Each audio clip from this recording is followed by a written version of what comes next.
ओम नमः शिवाय। दोस्तों, हर हर महादेव शिव भक्ति ज्ञान चैनल में आपका स्वागत है। कैसे हैं आप? आपके स्वस्थ जीवन की मंगल कामना करते हुए आज बात करते हैं प्रदीप मिश्रा जी के मुखारबिंद से सरल व अचूक उपाय। मय जियोगे, शिवमय जियोगे और सुंदरमय जियोगे।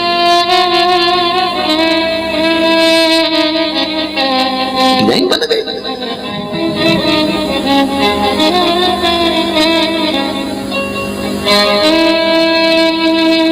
उसके मूल आधार पर अगर हम जीना सीख गए, परमात्मा मिल गया, शिव को मिलने में देरी कहां है।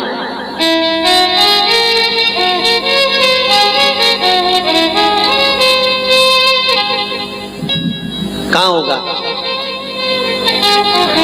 इतना उत्तराखंड में त्रासदी मची, शंकर वहीं की वहीं पर, पर्वत के पर्वत लुढ़क गए, अच्छे अच्छे निपट गए और मेरा केदारेश्वर जमा की जमाई रहा। कहां गया? कौन प्रामाणिकता देवे? मल्लिकार्जुन में आज भी दो ध्वजा लगती है, एक लाल एक सफेद। लाल ध्वजा पार्वती जी का मूल है, श्वेत ध्वजा शंकर जी का मूल है। अमावस्या के दिन सफेद ध्वजा उड़ती हुई नजर आती है मंदिर पर और पूर्णिमा पर लाल ध्वजा उड़ती हुई नजर आती है मंदिर पर। एक ध्वजा पूरे साल पूरे महीना लटकी ही रहती है, उड़ती नहीं। कहते हैं एक बार माता पार्वती भगवान कार्तिकेय से मिलने आती है और फिर एक बार शंकर जी मिलने आते हैं, वही ध्वजा उड़ती है जो आता है। कहां जाओगे?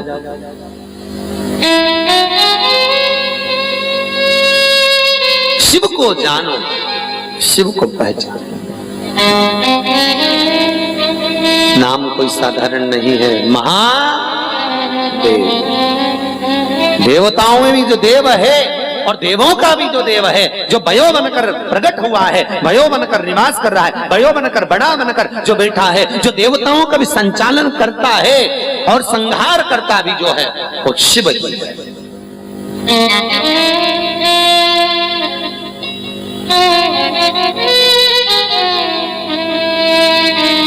पर दुख वहां होता है जब लोग कहते हैं वो तो भंगेड़ी है, वो तो गंजेड़ी है, वो तो भांग पी लेता है, वो तो नशे में रहता है। भाई कहाँ लिखा है? नशा किसको कहते हैं? नशा अगर राम जी से पूछा है, अगर सबसे पहली रामचरित मानस की रचना किसने करी थी? हमारे चैनल को जम के बोलो। लाइक करो, वाल्मीकि जी, सब्सक्राइब करो। शंकर जी ने। नशे में होता तो करता। सबसे पहली रामचरितमानस की रचना भगवान शिव ने करी। 100 करोड़ श्लोक थे। एक बार मनुष्य, देवता और राक्षस तीनों आ गए, चरणों में बैठ गए। भोलेनाथ, ये इतना बड़ा श्लोकों की रचना तुमने करके रखी, हमको दो। भगवान ने कहा ले जाओ, 33 करोड़ तीनों ले जाओ। मनुष्य को 33 करोड़, देवताओं को 33 करोड़, राक्षसों को 33 करोड़ दे दिए। शिव जी के पास कितने रह गए? 1 करोड़। थोड़ी देर बाद मनुष्य, देवता, राक्षस फिर आ गए। भोलेनाथ, त्रिकालदर्शी, कैलाशी, अविनाशी। भगवान ने कहा क्या हो गया? प्रभु 1 करोड़ श्लोक आपके पास में, ये हमको दे दो रामचरितमानस के। भगवान ने कहा ले जाओ, 33 लाख ले जाओ। शिव जी के पास कितने रह गए? 1 लाख। थोड़ी देर बाद मनुष्य, देवता, राक्षस फिर आ गए, क्योंकि मन और मसान कभी नहीं भरा था। फिर आ गए। मन भराता है क्या? बोलो तो नहीं। अभी नई साड़ी खरीदी, अभी बाजार में से जाओगे कोई नई डिजाइन दिख जाएगी, ओहो इतनी बढ़िया, कल आऊंगी। अभी तो मैं गीता वाटिका जा रही हूँ, बाद में लेके जाऊंगी। मन भराया नहीं, जहां बनी रही मन।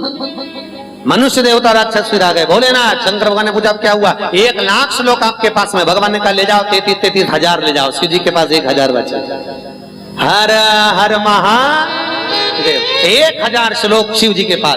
थोड़ी देर बाद मनुष्य, देवता, राक्षस फिर आ गए। भोलेनाथ, शंकर जी ने पूछा अब क्या हो गया? प्रभु 1000 श्लोक आपके पास में। भगवान ने कहा ले जाओ, 33 और ले जाओ। शिव जी के पास मात्र 100 श्लोक। थोड़ी देर बाद फिर आ गए। प्रभु 100 श्लोक आपके पास। भगवान ने कहा ले जाओ, 33 और ले जाओ। शिव जी के पास मात्र 1 श्लोक बचा।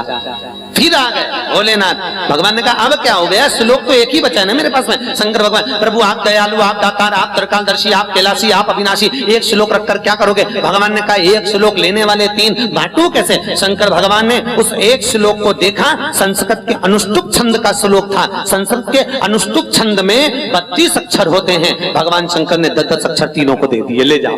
अब शिव जी के पास कितने अक्षर रह गए? 2। थोड़ी देर बाद मनुष्य, देवता, राक्षस फिर आ गए। भोलेनाथ, प्रभु ने कहा अब क्या हो गया? प्रभु सारी रामचरितमानस आपने सबको दे दी, ये 2 अक्षर आपके पास में दे गए, ये भी हमको दे दो। भगवान ने कहा पूरी रामायण तुमको दे दी, पूरी रामचरितमानस तुमको दे दी, पर ये 2 अक्षर नहीं दे सकता। मत दीजिए भोलेनाथ, पर ये तो बता दो कि आपने अपने पास में 2 अक्षर कौन से रखे हैं? भगवान कहते एक रा और दूसरा माँ। ये राम मैंने अपने पास रखा, बाकी का सब दुनिया को दे दिया, सारा दे दिया। शिव जी ने अपने पास कुछ नहीं रखा। क्या रखा? कोई जायदाद नहीं, कोई जमीन नहीं, कोई हिस्सा नहीं, कोई प्रॉपर्टी नहीं। जो मुर्दा जाता है वही जल जाता है, उसी की हिस्सा, उसी की जमीन हो जाती। जल लो, लो तुम ही जल लो, आ जाओ, पड़े थोड़ी देर के लिए शमशान। कौन होगा व्यक्ति जो अपना घर दे देता हो मुर्दा जलाने के लिए? तुम में हो कोई ऐसा? नहीं बताओ तो सही। गोरखपुर में कोई ऐसा हो जो अपनी बिल्डिंग मुर्दा जलाने के लिए देता हो कि आजा हमारी बिल्डिंग का मुर्दा जला लो? अब उसको देखो कितना दयालु, दातार, कैलाशी मेरा शंकर अपने घर में बैठ करके देता है, यहाँ जला लो भैया, लिया पटको। क्यों? क्योंकि बाकी का तो सब अपने छोरों को दिया है, अब हमारे पास आया, जला लगा वाग। और शंकर भगवान बोले अच्छे से देख के जलाना, कोई चेन में नहीं रह जाए गला में। तो परिवार वाले बोले चिंता मत करो, तीसरे दिन आएंगे तो और खंगाल के जाएंगे, जितना बचा होगा वो भी ले जाएंगे। और मुर्दा जला, उसके तीसरे दिन फिर पहुंच गए फावड़ा लेके, लकड़िया का। आप क्या जाते कि नहीं जाते पता नहीं, तीसरे दिन जाते उठावना करने, खारी समेटने, हड्डियां बटोरने। फिर पहुंच गए तीसरे दिन, छाट छाट के निकाल रहे। ये उंगली है, ये अम्मा के दांत है, इसी झोली में इकट्ठा कर लिया। मेरे को तो ऐसा लगता है जैसे घर जाके रबड़ी बना के खाएंगे बस दांत की। कहाँ ले जाओगे? कि गंगा जी ले जाएंगे। किसी ने गंगा मैया से पूछा, इतने सारे लोग तुम्हारे पास में ला ला के अपने पूर्वजों की हड्डियां डाल देते हैं, तुम क्या करती हो? गंगा जी बोली ऐसे पापियों को मैं खुद नल्ले में ले जाके डाल। गंगा मैया कहती है जिसने अपने जीते जी कभी गंगा नहीं नहाया, जो कभी जीते जी गंगा जी के तट नहीं आया, जो कभी जीते जी तीर्थ करने नहीं गया, ऐसा पापी जब मरने के बाद उसके परिवार वाले उसकी अस्थियों को लाकर मेरे में डालते हैं, उनको मैं नल्ले में पटक देती हूँ। और जो एक बार जीते जी गंगा नहा कर चले गया, गंगा कहती है उसको मेरे पास आने की जरूरत नहीं, मैं उसको वहीं से तार देती हूँ, मैं वहीं से तार देती हूँ। मरने के बाद उसकी हड्डियां भी मत लाओ तो भी गंगा तार देगी, पर जीते जी एक बार तो गंगा जाओ। हर हर महा कहाँ तारा है सब रखा। नारद जी महाराज तप किए। नारद जी महाराज के कल कथा में था, अभिमान को तोड़ने के लिए भगवान विष्णु ने लीला रच दी। क्यों? क्योंकि वो शिव के लिए अपशब्द। निवेदन है, जहां आपके गुरु, जहां आपके ईश्वर, जहां पर भगवान शंकर की अगर बुराई भी होती हो तो वहां मत जाइए। दक्ष प्रजापति की यहां पर यज्ञ हुआ था कि नहीं हुआ था? और दक्ष प्रजापति ने इतना बड़ा यज्ञ रखा, सबको बुलाया, सारे देवी देवताओं को बुलाया। शास्त्र उठाकर देखिए, यज्ञ में ना विष्णु गए ना ब्रह्मा गए, यज्ञ में ना ब्रह्मा जाते हैं ना विष्णु जाते हैं। क्यों? क्योंकि भगवान नारायण और भगवान ब्रह्मदेव को ये मालूम था। ब्रह्मा जी तो जा रहे थे, नारायण ने कहा कहां जा रहे हो? कि दक्ष प्रजापति के यज्ञ में। क्यों? क्योंकि मुझे वर दिया गया है कि जहां यज्ञ होगा ब्रह्मास्त्र के रूप में तुम्हें बैठना पड़ेगा, ब्रह्मा जी की गादी वहां बनी रहेगी, तो मुझे तो जाना पड़ेगा। ब्रह्मा जी पर जिस जगह पर शिव नहीं जाएगा उस जगह पर न नारायण जाएगा न ब्रह्मा जाएगा, शंकर नहीं तो वहां कुछ नहीं।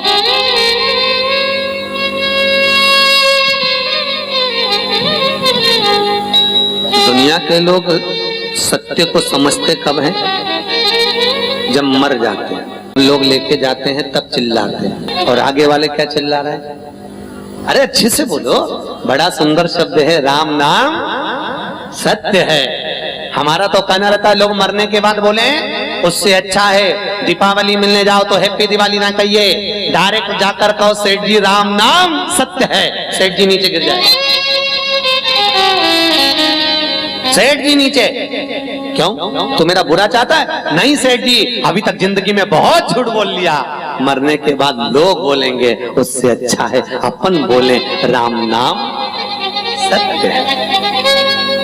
सत्य में हम कई बार कहते हैं कि लोग शमशान बनाते हैं तो गांव के बाहर, शमशान बनाते हैं शहर के बाहर, बहुत दूर शमशान बनाएंगे। हमारा निवेदन है शमशान हर चौराहे पर बनाया जाए। क्यों? क्योंकि जैसे पान की दुकान चौराहे पर होती है तो पान खाने की याद आती है, कपड़े की दुकान चौराहे पर होती है तो कपड़ा खरीदने की याद आती है, किराने की दुकान बाजार में होती है तो किराना खरीदने की याद आती है, मोबाइल की दुकान चौराहे पर होती है तो बैलेंस डलवाने की याद आती है। हर चौराहे पर जब मुर्दा जलते हुए देखोगे, शमशान देखोगे, तो तुम्हें भी अंतिम समय की याद बनी रहेगी कि हमें भी परमात्मा के पास जाना है। तो थोड़ा सत्य बोल लें, थोड़ा अच्छा व्यवहार कर लें, थोड़ा मीठा व्यवहार कर लें। इसीलिए निवेदन है राम नाम। अब अभी नहीं बोले हो, अच्छे से बोलो। मरने के बाद लोग बोलेंगे पंजीते जी बोलो राम नाम सत्य है, सत्यमय जियो। एक बच्चा दिवाली के दिन बोला, इतना सा बच्चा, उसने कहीं कथा में सुन लिया होगा टीवी पे, तो कई बच्चे लोग कथा सुनते रहते, उन्होंने सुन लिया तो उन्होंने कहा सियोर वाला गुरुजी ने बोला है, तो छोटा सा बच्चा दिवाली के दिन बोला राम नाम सत्य है, राम नाम सत्य। मम्मी ने मोगरी उठा के धुन दिया।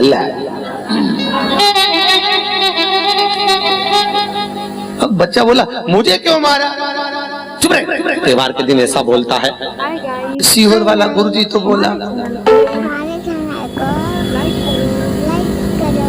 बेचारे बच्चे भी क्या करे, क्या ज्ञान दे वो कि एक ही सत्य है, जिंदा है तब तक लगता है दुकान सत्य है, 24 घंटा बैठा रहता है। जिंदा है तब तक लगता है बहुएं सत्य है, रोटी बना के दे रही हैं। जिंदा है तब तक लगता है बेटे सत्य हैं। जिंदा है तब तक लगता है बेटी जमाई सत्य हैं। जिंदा है तब तक लगता है परिवार सत्य है, और जब मर जाता है सब कुछ चले गया तब एक ही सत्य नजर आता है। बोलो तो राम नाम सत्य। जब सब चले गया तब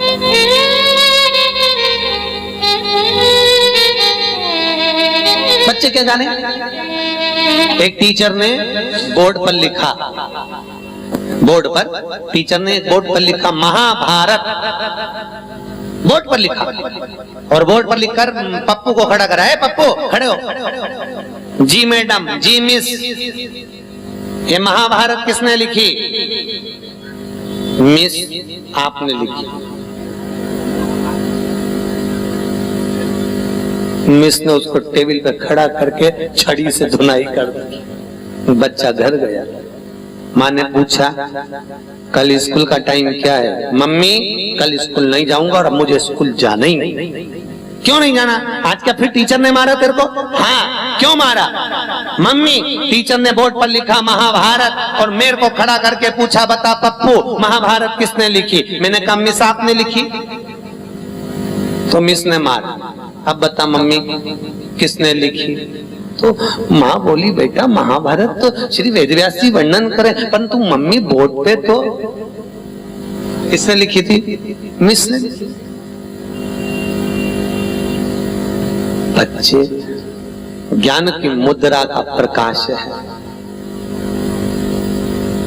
उनको मोड़ना है, हमारा तो निवेदन है, गीता परिवार वाले कहते, गायत्री परिवार वाले कहते हैं हम सुधरेंगे, अच्छे से बोलो, युग सुधरेगा, हम बदलेंगे। कितना बदले अभी तक, क्योंकि वो तो बोल रहे हैं ना हम बदलेंगे, युग बदलेगा, अपन कितना बदले वो बताओ। कुछ बदले? हम ये नहीं कहते कि तुम घर छोड़ दो, परिवार छोड़ दो, रिश्ते छोड़ दो, नाते छोड़ दो। शिव पुराण कहती सब में रहो, क्योंकि मेरे भोलेनाथ जी पूरे परिवार में रहते थे, पूरे परिवार में रहो, पर इतना याद रखो, कर्म करो पर ध्यान रखो, पत छूटे ना, इतनी भरो हवा गुब्बारा, इतना याद, कर्म करिए ध्यान रखकर करिए, पथ पर चलो ध्यान रखकर चलो, ऐसा कर्म ना हो जाए कि गुब्बारा उड़ जाए, ऐसा राम नाम सत्य है।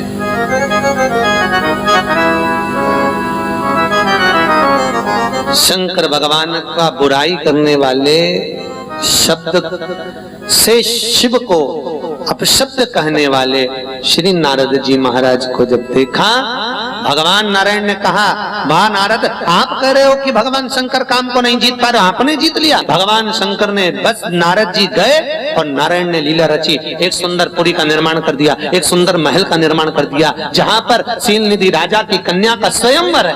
इतनी सुंदर कन्या को देखकर नारद जी को लगा शंकर जी की शादी हो गई पार्वती के साथ, उनकी तो 52 बार हो गई, और भगवान विष्णु की हो गई, ब्रह्मा जी की हो गई, इंद्र की हो गई, सबकी हो गई, अपनी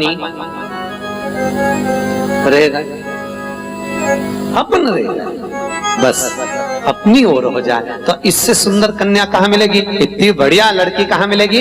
नारद जी ने विचार करा, बस अब तो शादी करूंगा और करूंगा ही। और विचार कर नारद जी महाराज उसी समय पर बस तुरंत सुंदर रूप बनाने के लिए नारायण का आराधना करने लगे। प्रभु ऐसी कृपा कर दीजिए, मेरा सुंदर रूप बना दीजिए जिसमें मेरा हित हो। शब्द देखिए, जिसमें मेरा